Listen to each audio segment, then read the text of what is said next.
Olá, pessoal. Eu sou o professor Michel, mais uma vez. Então, vamos lá, né? Vamos dar continuidade ao nosso estudo? Então, olha só. Lá no outro vídeo, na unidade 1, a gente estava falando aí de o que um indivíduo necessita ter para ele ser caracterizado como um organismo vivo, né? Tá lembrado, né? Qualquer coisa que estiver em dúvida, volta lá e dá uma recapitulada no vídeo. Então, vamos lá. Olha só. Aqui na unidade 2, a gente vai dar continuidade no que a gente estava falando lá na 1, a respeito de se esse indivíduo ele é considerado vivo, beleza. Então, como que esse indivíduo faz? O que esse indivíduo necessita fazer para que ele possa conseguir obter do ambiente aqueles nutrientes que ele necessita para poder sobreviver, certo? Então, nessa unidade 2, a gente vai ver como que esses organismos ditos vivos, né, eles conseguem obter o seu alimento a partir do ambiente, certo? Então, vamos lá. Aqui no próximo slide, a gente tem a definição de uma das várias formas que esses indivíduos eles vão ter para poder obter o alimento do ambiente, tá? O primeiro slide aqui, ó, ele está trazendo um indivíduo que ele é muito curioso, que são os indivíduos chamados de autotróficos ou simplesmente autótrofos. É, traduzindo assim num português mais bonitinho, o que viria a ser um indivíduo autótrofo? O indivíduo autótrofo é aquele indivíduo que somente ele sozinho, ele é capaz de produzir o seu próprio alimento a partir da sua respiração.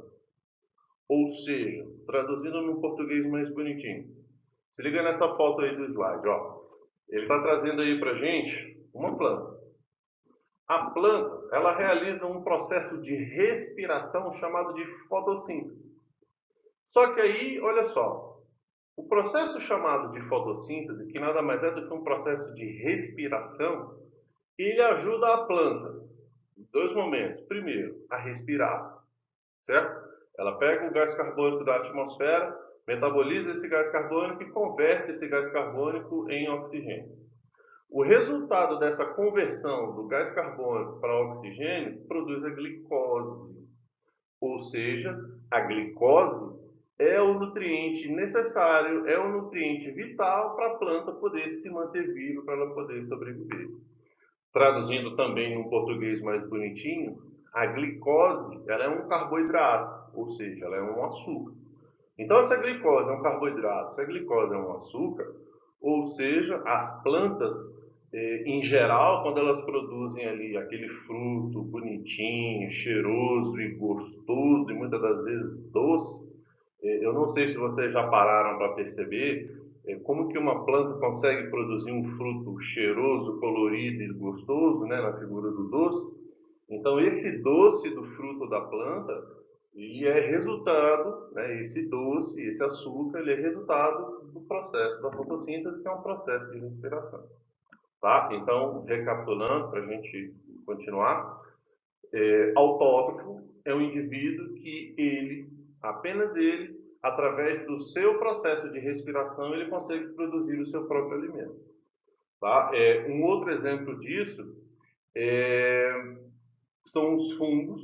Tá? Alguns fungos eles conseguem fermentar o amido, e nessa que ele consegue fermentar o amido, ele também consegue produzir o seu próprio alimento. Tá? Então, são indivíduos que eles não necessitam de outros indivíduos para poder se alimentar. Ou seja, ele mesmo consegue produzir o seu próprio alimento.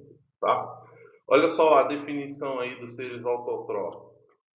Seres autótrofos, né, são seres vivos que obtêm os nutrientes e energia aproveitando a luz solar.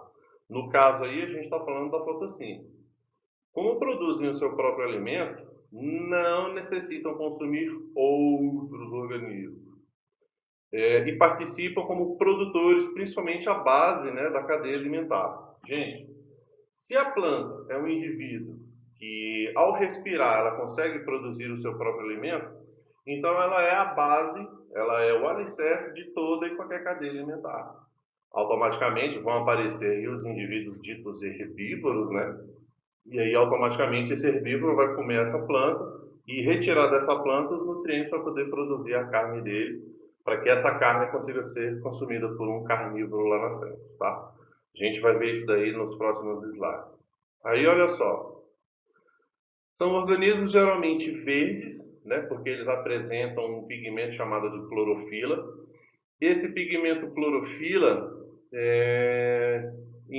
ele também é encontrado nas algas azuis, tá? E principalmente na cianobactéria.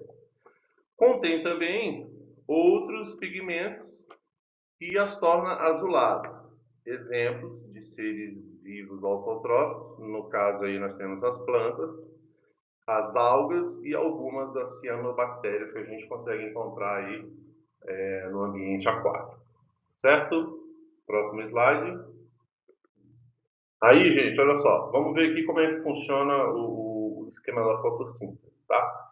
Então, olha só, ele está trazendo aqui, ó, que fotossíntese é de fundamental importância para a manutenção do equilíbrio biológico da Terra. De fato, porque se a planta realiza a fotossíntese e a partir dela a gente começa a obter o alimento disponível dessa cadeia alimentar, então, de fato, o ciclo biológico, a disponibilização do alimento, né, nesse ecossistema, de fato, ele está intrinsecamente ligado na questão das plantas. Então, de fato, a fotossíntese, juntamente com o ciclo biológico das plantas, então automaticamente também são de suma importância para o equilíbrio ecológico de determinado ecossistema. Tá? Olha só, vamos ver como é que funciona aqui o esquema da fotossíntese. Aqui embaixo, ó, nós temos a figura da água e dos sais minerais. A água e o sal mineral, gente, a partir do momento que eles entram aí nessa planta através das raízes, ela é chamada de seiva bruta. Tá? Por que seiva bruta? Seiva bruta porque ela é uma seiva in natura. Tá? Ela não tem muita diferença, ela não tem nada de diferenciado na sua composição. Né? Então, automaticamente, se ela não tem nada de diferente, então ela é chamada de seiva bruta, porque ela está crua ainda. Tá? E aí, olha só, essa seiva bruta, ela entra através das raízes, é direcionada através do caule, e aqui nas folhas, olha só, nas folhas ocorre não a maior parte, mas nas folhas acontece o principal fenômeno da fotossíntese, tá? Porque olha só, a folha, gente, se liga só, a folha, ela é rica em clorofila, que é um pigmento verde, tá? Essa clorofila aquecida pela energia solar, juntamente com a seiva bruta que está vindo lá das raízes, automaticamente energia solar, clorofila e a seiva bruta que está vindo vão produzir aqui, ó, que é o resultado desse calor produzido pela energia solar, que é a figura da glicose, que é o que eu já falei no outro slide, e a figura do oxigênio. Ou seja, a planta retira gás carbônico da atmosfera, metaboliza tudo isso daí através da energia solar e depois disso daí ela produz aqui, ó, glicose, que é o açúcar, né, o seu carboidrato, e automaticamente aqui também ó, ela vai produzir o oxigênio. Então, de certa forma, ela vai estar despoluindo a atmosfera e renovando a quantidade de oxigênio dessa atmosfera. Tá?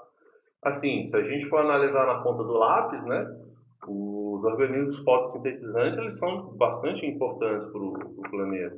Mas aí a gente pensa assim, bem, desmatamento a rodo, né?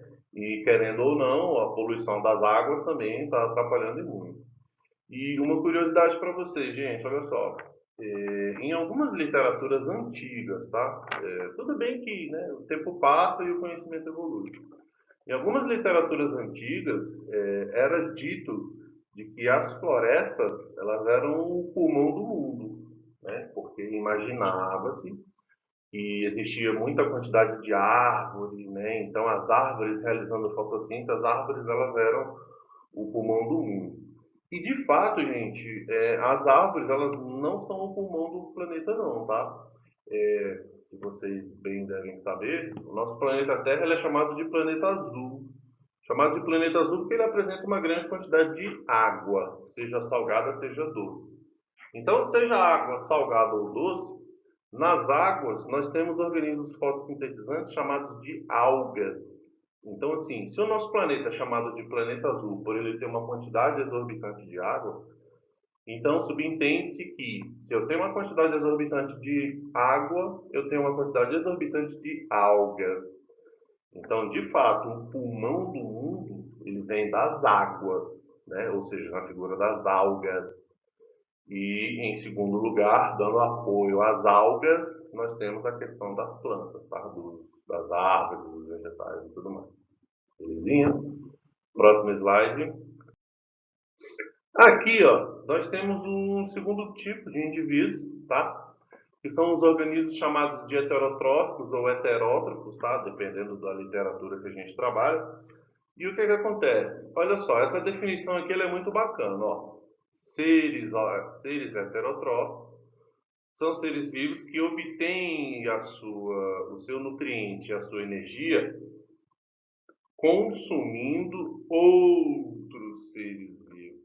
Ou seja, indivíduo heterotrófico, para ele poder obter o seu alimento, para ele poder obter a sua energia, ele necessita comer outros indivíduos. Diferentemente do autótrofo. Lembra que o autótrofo ele produzia o seu próprio alimento? Então, enquanto um produz, o outro consome. Então, olha só. Os heterotróficos aproveitam fontes de carbono que fazem parte de outros organismos. Nas cadeias alimentares, atuam como consumidores, dependendo direta ou indiretamente dos seres autotróficos. Tá vendo? Caso sejam herbívoros, na cadeia alimentar eles vão aparecer como consumidores primários, se alimentando diretamente dos produtores. Gente, se a planta é autótrofa, produz o alimento, então o herbívoro, que é um indivíduo que come apenas planta, então esse indivíduo vai ser o consumidor primário dessa planta, ou seja, se ele come vegetais e isso daqui é um vegetal, então consumidor primário, certo? Assim, por exemplo, o sapo é um consumidor secundário que se alimenta de insetos, mas depende indiretamente das plantas do produtor que servem de alimento para os insetos. Então, olha só, eu tenho uma planta, essa planta vai produzir a seiva, né? Eu tenho a figura de um grilo, por exemplo. Esse grilo vai comer a folhagem dessa planta, e esse grilo, por ser um inseto, o sapo ele é carnívoro. Então, o sapo se alimenta indiretamente da planta porque ele predou o grilo. Então, automaticamente, os nutrientes que estavam no grilo vieram da planta. Se vieram da planta, então o sapo carnívoro que comeu o grilo, indiretamente ele está se alimentando dos nutrientes da planta, mesmo sendo um indivíduo carnívoro e não herbívoro. Certo? Próximo. Aí aqui, olha só, nós temos umas observações bem curiosas, olha só. O tipo de alimentação varia muito entre os heterotróficos. O animal pode comer tanto vegetais como animais, que é o caso dos onívoros, por exemplo. Nós, animais, seres humanos, a gente pode optar tanto por uma alimentação vegetariana, uma alimentação vegana, ou a gente pode se alimentar estritamente de carne. Então, a gente pode misturar os dois. Então, seja um ou seja outro, a gente escolhe o que come, né? Portanto, um ser onívoro, como eu já falei. Exemplos de onívoros, nós temos aqui o morcego, nós temos o gambá e o ser humano. Nós temos o porco também e outros indivíduos. O urso também. Pode se alimentar de restos de animais mortos, que são os sapógrafos, né, ou detritívoros, como algumas literaturas trazem. Aqui, ó, aqui já está trazendo como detritivo. No caso dos urubus, moscas e hienas. No caso da mosca, gente, o que que acontece? A mosca, no caso da mosca fêmea, ela utiliza a carcaça dos animais mortos, né, para depositar os seus ovos. Ela não se alimenta daquilo ali, não. Ou seja, os ovos da mosca, né, no caso da fêmea, a fêmea vai lá naquela carne em decomposição, deposita o seu ovo, e aquele ovo ele vai se alimentar daquela carcaça para poder se desenvolver. Então aquele ovo eclode, se transforma na larva, né, mais conhecido como boró, e esse boró ele vai se alimentando daquela carne, obtendo energia, para daqui a pouco ele metamorfizar e se transformar de larva para mosca, certo? Aí olha só, se alimentar apenas de sangue animal, no caso dos hematófagos, né, que é o caso no caso aqui nós temos os parasitas como o piolho, pulga, carrapato, né? Nós temos aí também a figura da sanguessuga, nós temos o pernilongo fêmea, tá? O pernilongo macho, ele se alimenta de seiva vegetal. Já o pernilongo fêmea, ela se alimenta de sangue não para poder se alimentar, mas ela utiliza o sangue animal para poder alimentar os ovos para depositar esses ovos no ambiente depois. Certo? Aí olha só, aqui nós temos exemplos de heterotróficos. Nós podem ser aqui, ó, no caso, algumas bactérias, tá? Existem aí, ó, bactérias autótrofas, existem bactérias heterotróficas, tá? Nós temos aqui, ó, a figura dos animais, que querendo ou não é o mais comum que a gente encontra, tá? E no caso aqui nós temos os fungos, né, sejam unicelulares ou pluricelulares, né, na figura do bolor e da levedura, ou até mesmo aqui no caso do cogumelo, que é o fungo bastante conhecido aí pelo pessoal. Certo? Próximo. Aqui, ó, nós temos uma tabela e essa tabela ela vai mostrar alguns exemplos de indivíduos heterotróficos. Então, olha só, nós temos aqui, esse daqui é clássico, né? Nós temos o carnívoro, que se alimenta de carne. Nós temos o herbívoro, que é um indivíduo que se alimenta apenas e exclusivamente de vegetais. Nós temos os onívoros, que são indivíduos que se alimentam tanto de carne quanto de plantas, como eu já falei. Nós temos os indivíduos chamados de hematófagos, sangue. Tófago se alimenta de sangue. Então, nós temos aí o carrapato, piolho, pulga, sanguessuga, tá? Nós temos esses caras aqui, ó, são os ictiófagos, que são indivíduos que se alimentam apenas e somente de peixe. Apenas e somente de peixe, tá? Nós temos aqui os copólogos, são indivíduos que se alimentam de fezes, apenas e exclusivamente de fezes. No caso aí nós temos algumas minhocas e alguns besouros, tá? O besouro rola-bosta também é um indivíduo copólogo. Nós temos indivíduos chamados de ornitófagos que se alimentam apenas de carnes de ave, né? Ou seja, o tal da carne aviária, né? Que o pessoal fala. Nós temos aqui um grupo de indivíduos chamados de insetívoros, que, como o próprio nome já diz, vão se alimentar apenas e exclusivamente de insetos. Os detritívoros, como eu já falei, vão se alimentar de matéria orgânica em decomposição, né? No caso do urubu, das hienas. E nós temos aqui os planctófagos, que são indivíduos de ambiente aquático, né? Mais especificamente ambiente marinho, que vão se alimentar apenas e exclusivamente de plâncton. Belezinha? Essa tabela ela é bem simples, tá? Ela está bem resumida, não tem nenhuma novidade, não. Na internet a gente encontra tabelas mais específicas. Se você tiver curiosidade, dá uma pesquisada lá que você vai ver o tamanho da lista. Certo? Próximo slide. Vamos começar agora a maneira como os elementos agem nos organismos e as substâncias que os compõem, estudando a bioquímica celular. Bem, se esse indivíduo ele é um organismo vivo, ele se alimenta. Se ele se alimenta, como que esse alimento vai alterar o corpo desse indivíduo? Né? O que esse alimento precisa ter para poder alterar ou desenvolver o corpo desse indivíduo?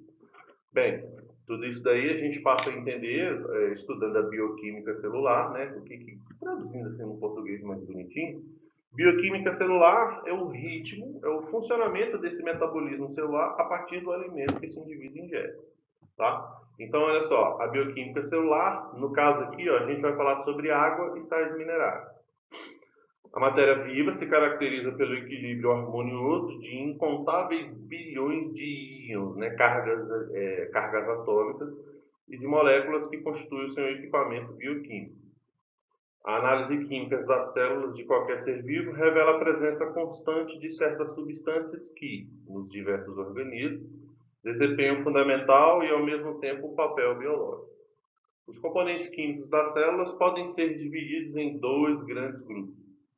Primeiro, os compostos ditos inorgânicos e os compostos orgânicos, como mostra no quadro do lado.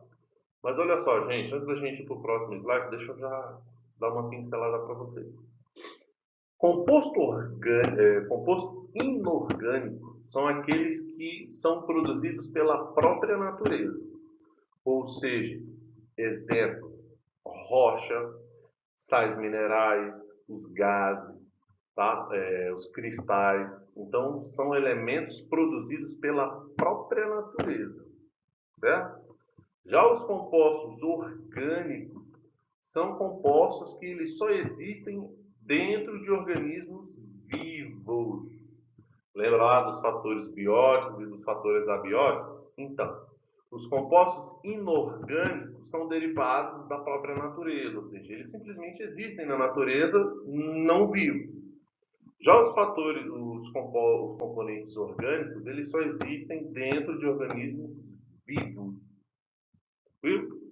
Então vamos lá, próximo slide. Olha só, um exemplo prático de compostos inorgânicos, olha só, água e sais minerais, ou seja, são vivos? Não, simplesmente existem na natureza, você concorda? Sim. Então, se eles simplesmente existem na natureza e não são vivos, então eles são chamados de compostos inorgânicos. Tranquilo? Então são exemplos de compostos inorgânicos aqui, ó. A figura do carboidrato, a figura do lipídio. O lipídio nada mais é do que gordura, tá, gente? Nós temos aqui, ó, a figura das proteínas, nós temos a figura das vitaminas e nós temos a figura dos ácidos nucleicos. Ácido nucleico, gente, assim, traduzindo no português mais bonitinho, nada mais é do que DNA, tá? Material genético. Então, para facilitar o nosso entendimento, quando fala de ácido nucleico, então você já tem que ter em mente que se trata de DNA, que se trata de material genético, certo? Próximo slide. Água. No primeiro vídeo da unidade 1, eu falei para vocês o que é a água, tá? A água, gente, é um composto químico muito interessante, porque olha só dando uma recapitulada bem rapidinho.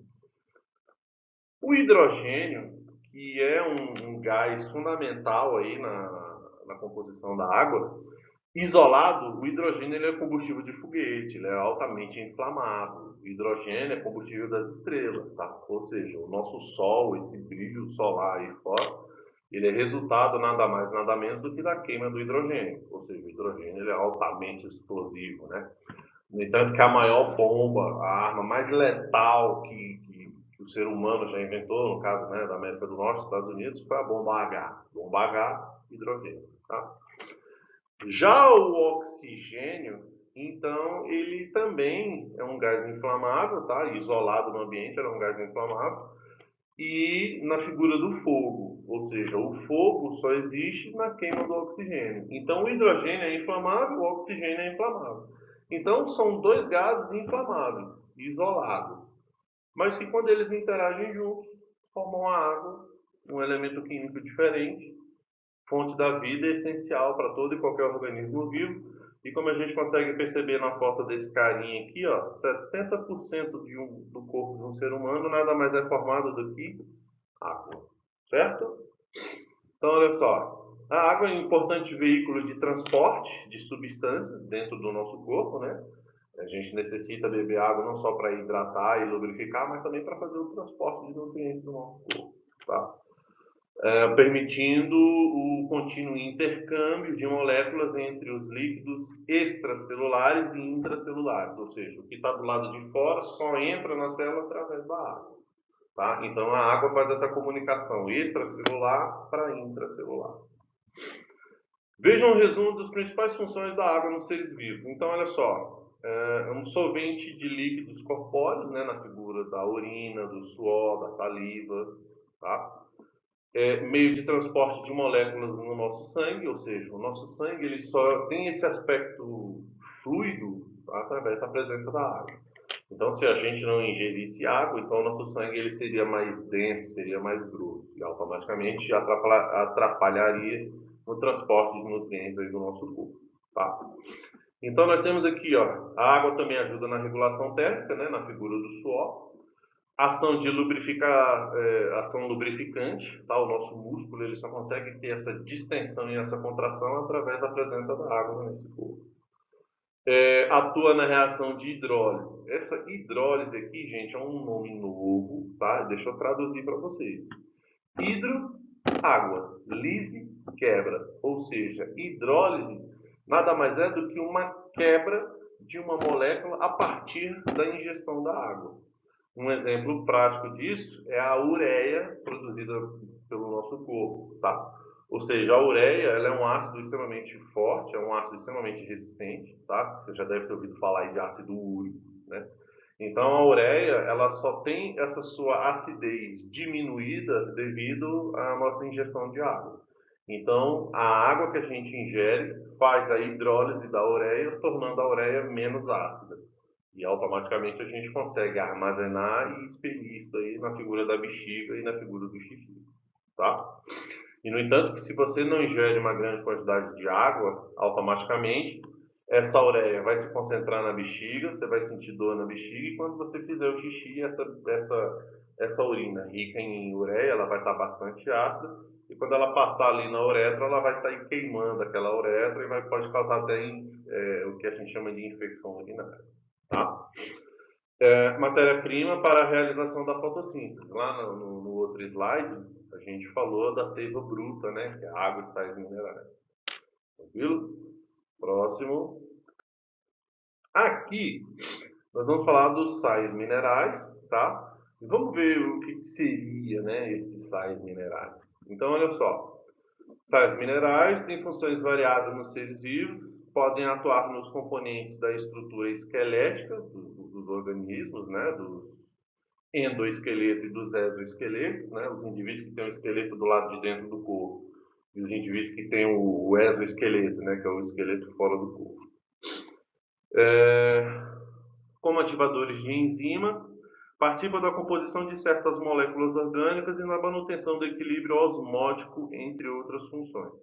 Osmose, gente, isso daí já é química, tá? Mas eu vou dar uma pinceladinha para vocês. Osmose é um processo que ocorre na química que consiste de um meio mais, ele perde composto por meio menos. Por exemplo, se eu tenho um pote de sal e um pote de água, você concorda comigo que eu tenho mais sal e aqui eu tenho menos sal, você concorda? Então, se eu criar uma ponte, um barbante de um para o outro, esse composto aqui do sal, que não tem umidade, a água tem umidade? Tem. Então, se eu colocar um barbante unindo esse copo com água, esse copo com sal, o sal, por não ter umidade, ele vai, através do barbante, ele vai atrair a água para si. Ou seja, um meio mais passou para o meio menos. Viu?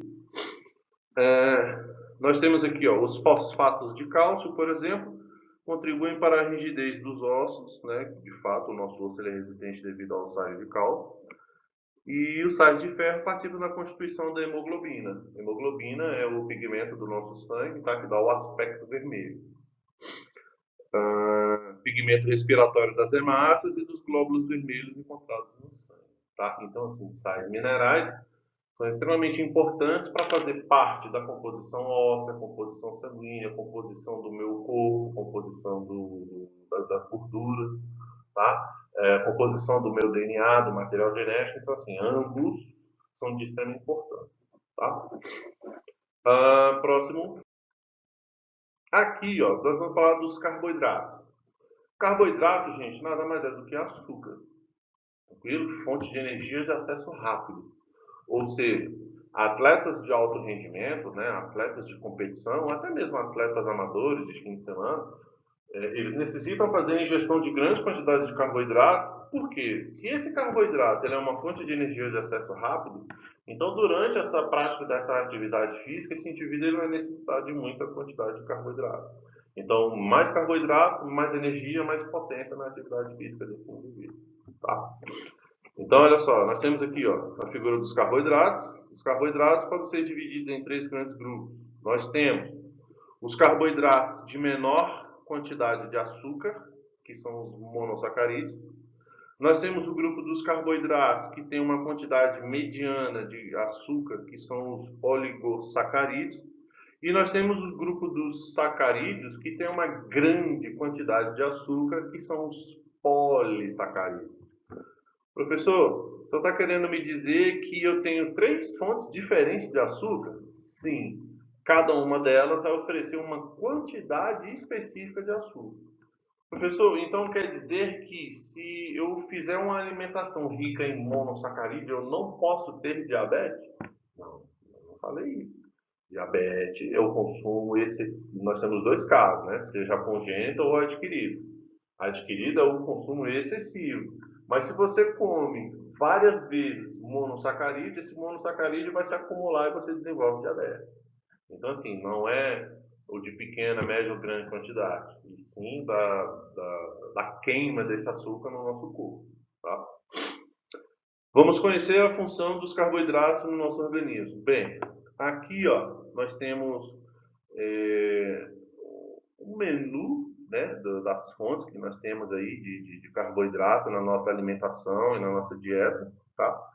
E aqui, ó, nós temos um exemplo onde a gente encontra as grandes quantidades de polissacarídeo, né? Gente, quem não gosta de uma batata frita, né? Não faz sacanagem, né?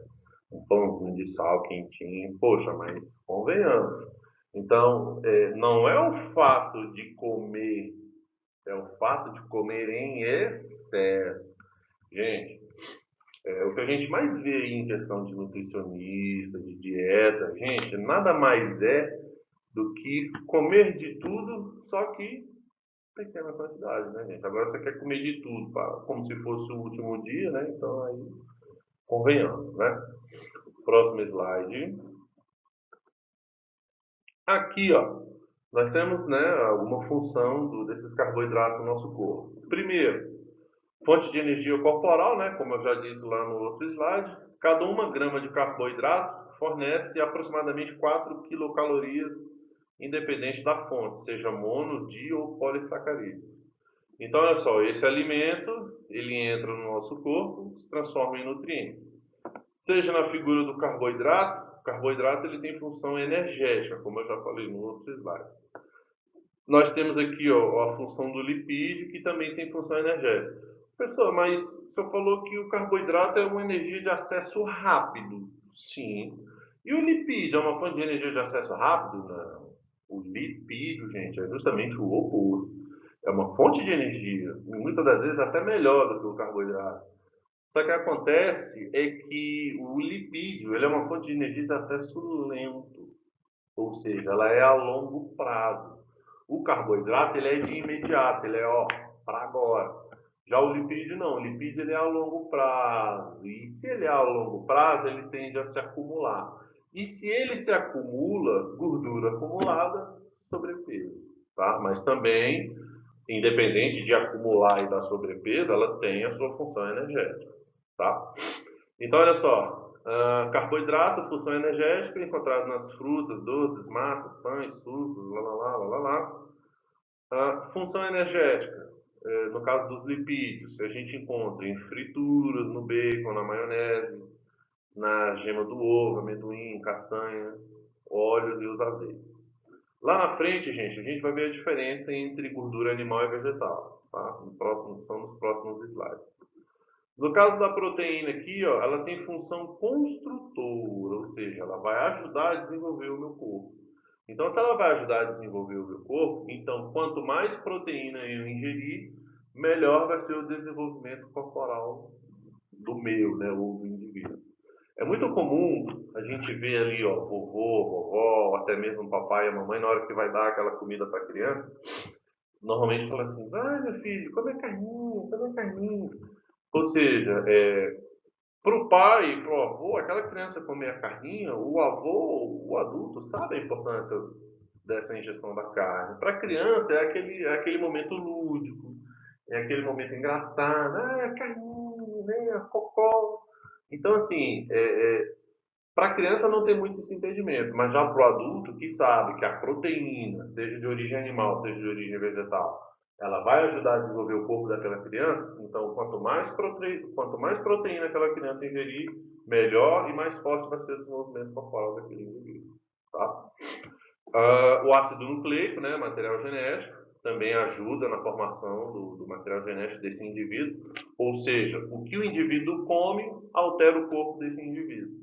Querendo ou não, gente, se a gente puxar uma linha evolutiva aí lá atrás, os descendentes dos ancestrais do homem moderno, né, o Homo sapiens hoje, eles evoluíram de acordo com a alteração do tipo de alimentação que eles tiveram ao longo do tempo.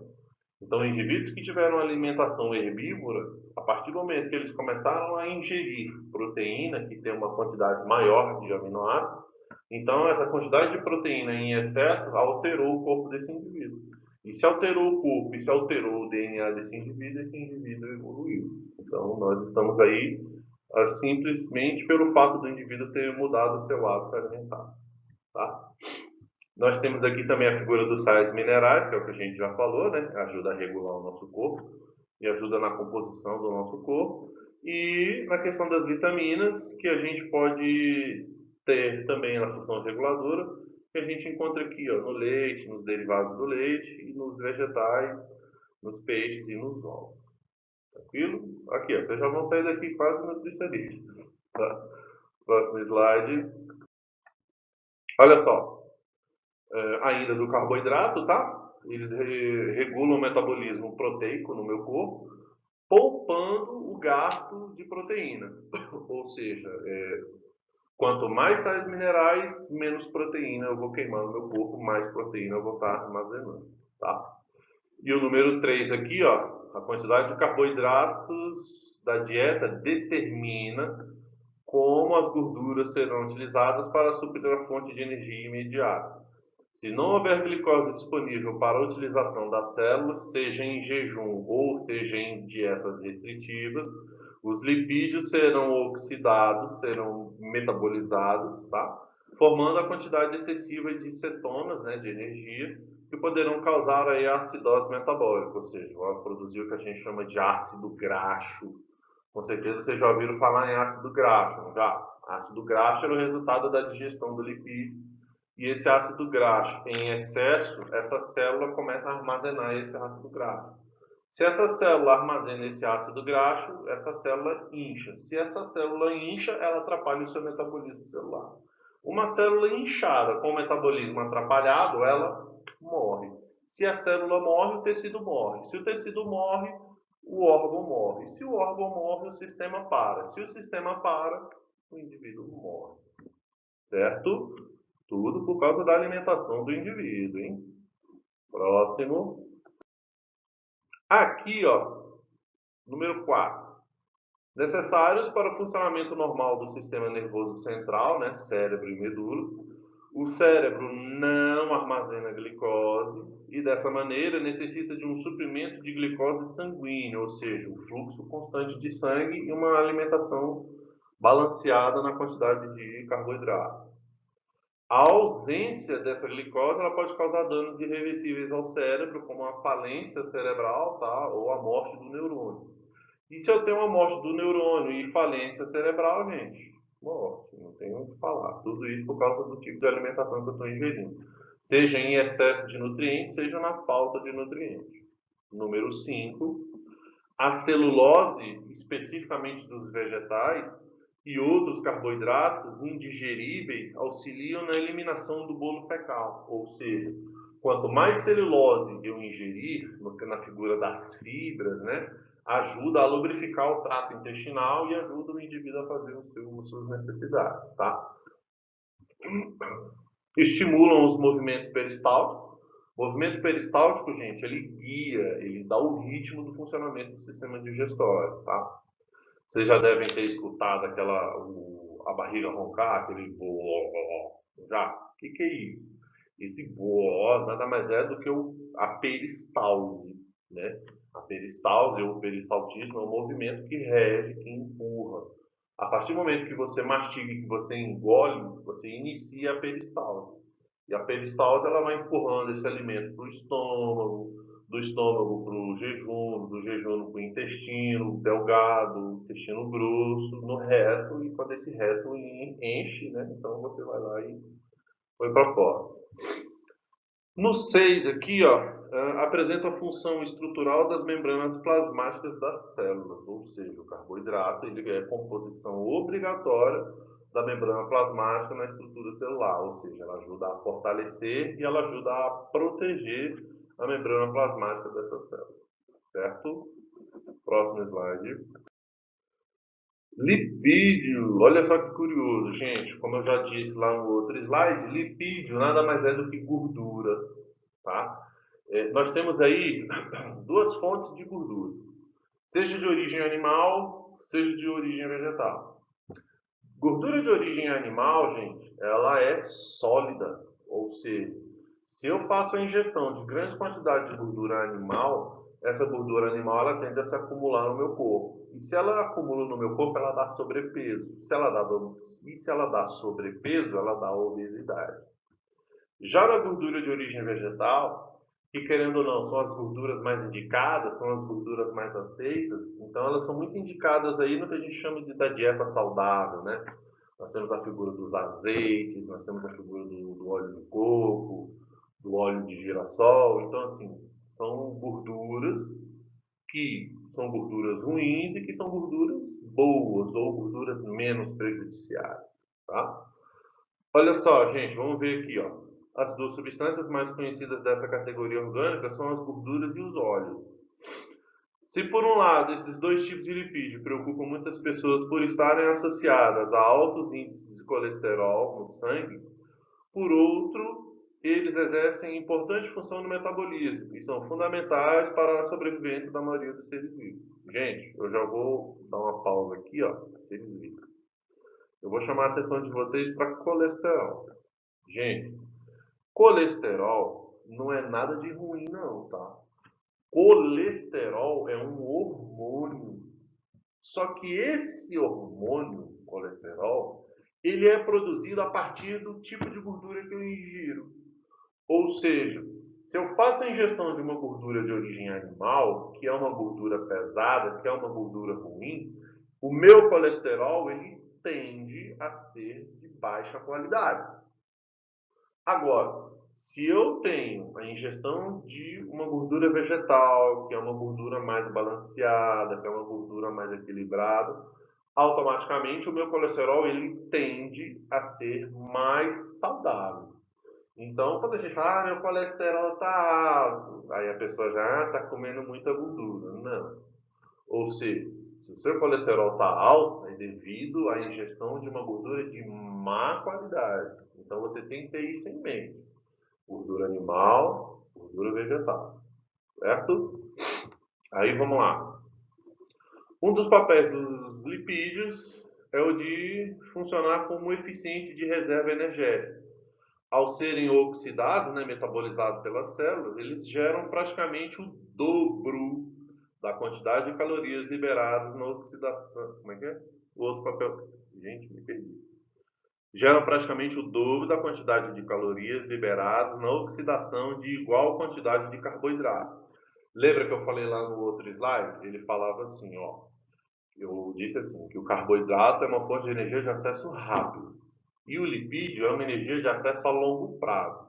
Só que esse a longo prazo, dependendo da necessidade desse indivíduo, esse lipídio ele fornece até mais energia do que o carboidrato. Só que a diferença é a longo prazo. Já o carboidrato é de imediato. Em outro papel dos lipídios é o de atuar como eficiente isolante térmico, gente. De fato. O pessoal que é mais gordinho tende a produzir mais calor. Por que ele sente mais calor? Porque ele está isolado pela camada de gordura. Então, querendo ou não, automaticamente, quanto mais reserva de gordura, mais calor esse indivíduo vai ter e vai produzir. Um exemplo disso, ó, são os indivíduos que nadam, tá? No caso das baleias, dos peixes de grande porte, e no caso de indivíduos que vivem em regiões frias, né? No caso aí dos ursos polares, das morsas, tá? Dos pinguins. Então, assim, quanto mais reserva de gordura esse indivíduo tiver, maior vai ser o isolante térmico dele. Um outro exemplo aqui, ó. Como é que é? Depósitos de gorduras favorecem a flutuação em meio aquático. De fato, né? Quanto mais gordura, mais facilitado vai ser o nado desse indivíduo. Os lipídios são menos densos que a água. Automaticamente a água ou a gordura boia. Se a gordura boia, o indivíduo ele nada com mais facilidade. Além desses dois tipos fundamentais de lipídio, existem outros que devem ser lembrados pelas funções que exercem nos seres vivos. São as ceras e os fosfolipídios, os esteroides e as prostaglandinas e os terpenos. Todos esses indivíduos que eu citei aí agora, eles fazem parte da composição do ácido nucleico desse indivíduo. Ou seja, a gordura, se ela ajuda a produzir o meu colesterol, também ela ajuda a composição do meu material genético. Então, lembra que eu falei no outro slide? Aquilo que eu como altera o meu material genético, favorecendo a minha evolução. Certo? Próximo slide. Proteína. Aqui são os queridinhos, né? Proteína, gente, nós temos também proteína de origem animal e proteína de origem vegetal, tá?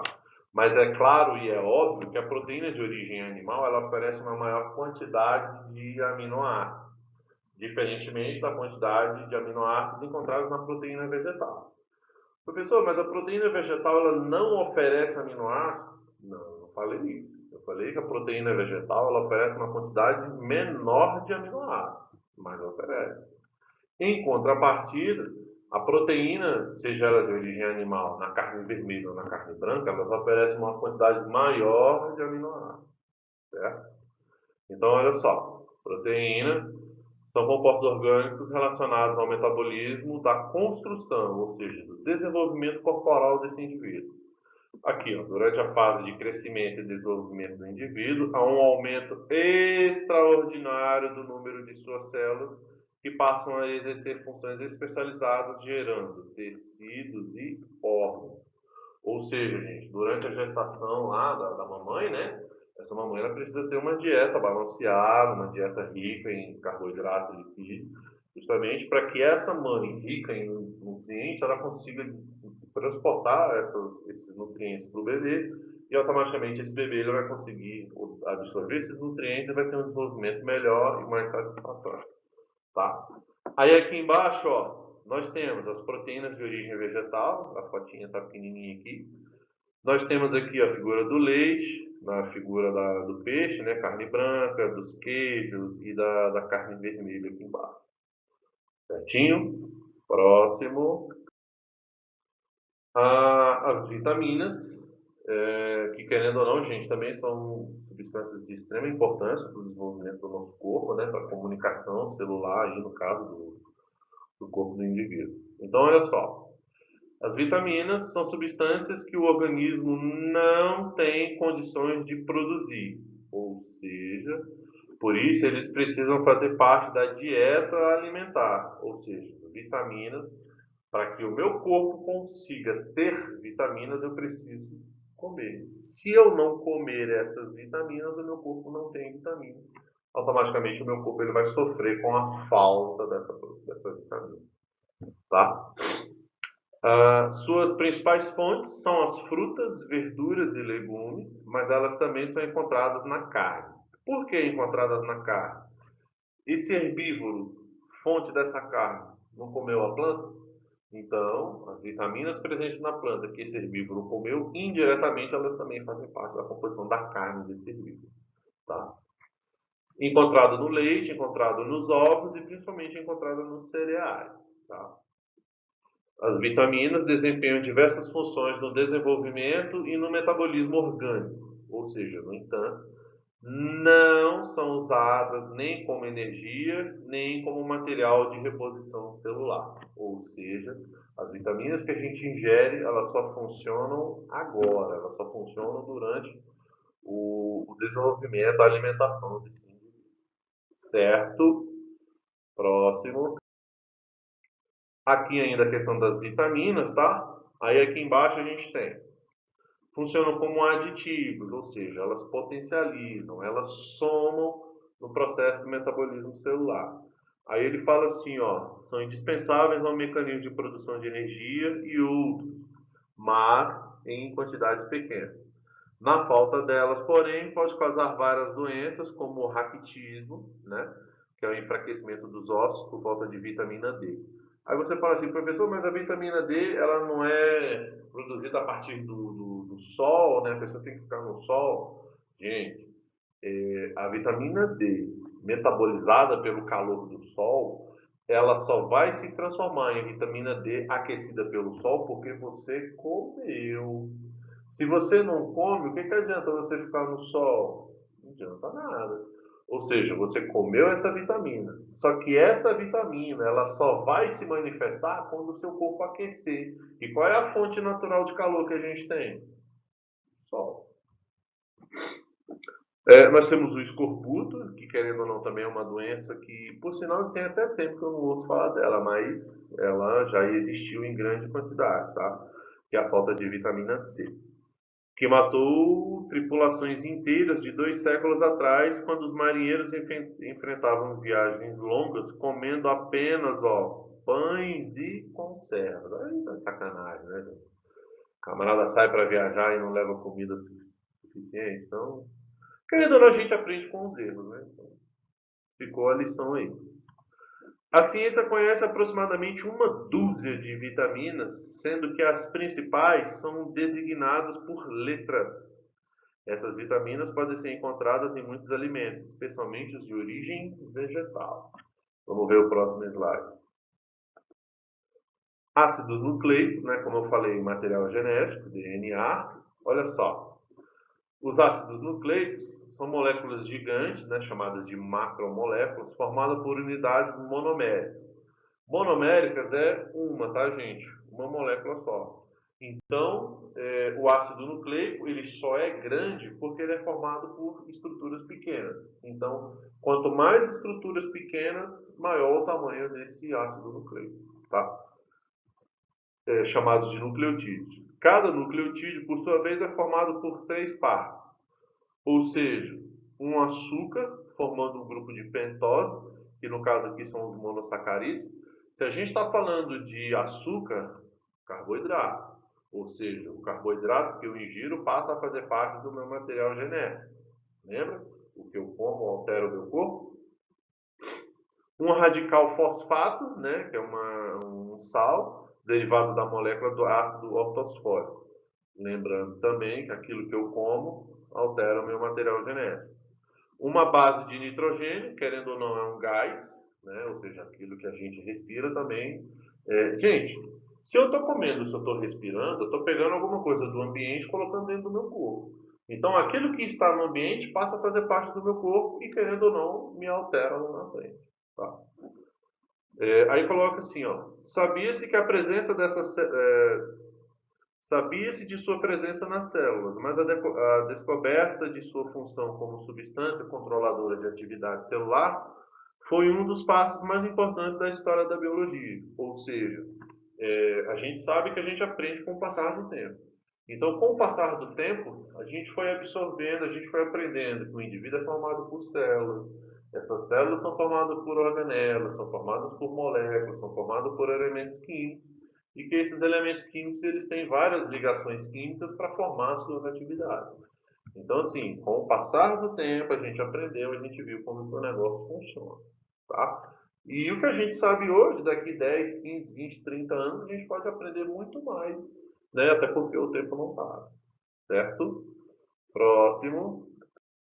Aí aqui ele fala bem assim, a partir do século XIX, com os trabalhos do médico suíço Michel, iniciaram as suspeitas de que os ácidos nucleicos eram responsáveis diretos por tudo que acontecia em uma célula. De fato, essa célula só exerce a sua atividade se o material genético mandar.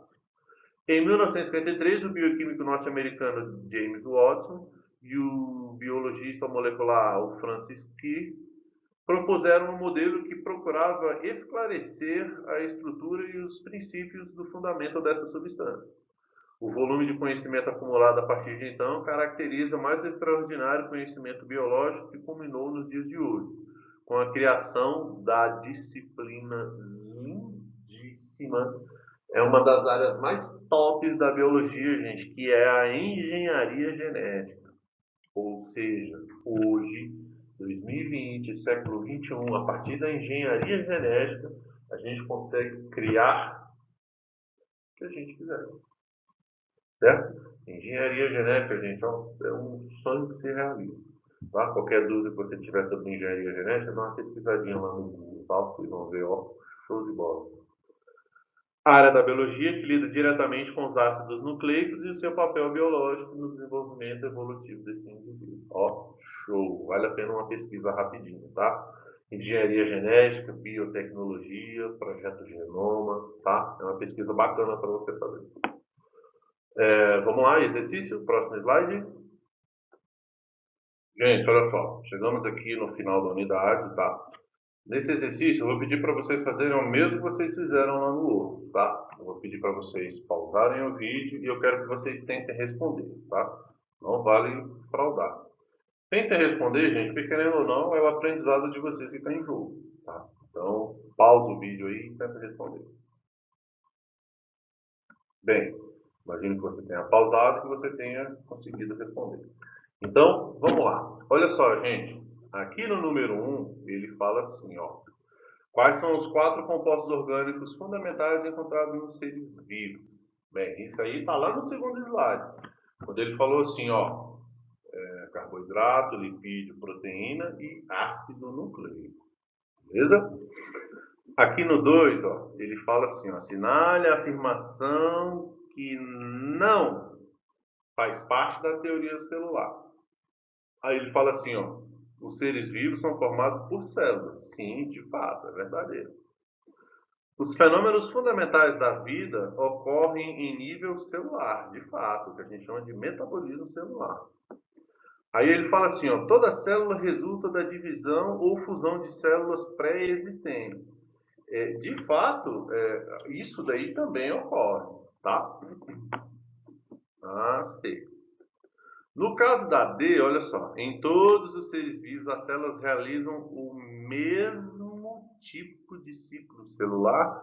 Não. Só por essa palavrinha aqui, ó, o mesmo. Nenhuma célula é igual a outra, gente. Nenhuma célula é igual a outra. Lá no primeiro slide, na unidade 1, a gente viu que são 2 tipos, a procarionte e eucarionte.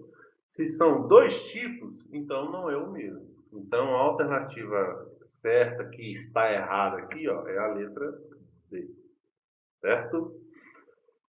Aí ele fala assim, ó, 3, são organismos procariontes.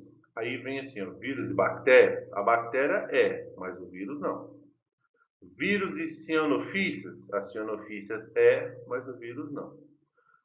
Bactérias e cianofícias, aqui, ó, já a letra C. Bactéria é procarionte e cianofícias também é procarionte, tá? Aí ele fala assim, ó, bactérias e fungos? Não, bactérias é procarionte e fungo é eucarionte. Aí ele fala assim, essa aqui é boa. Ele fala assim, ó, todos os unicelulares. Nunca nessa vida, certo? 4. O material genético das células é glicose? Não, a glicose faz parte. Uma proteína? Também não, porque a proteína faz parte. Colesterol? Não, porque o colesterol faz parte.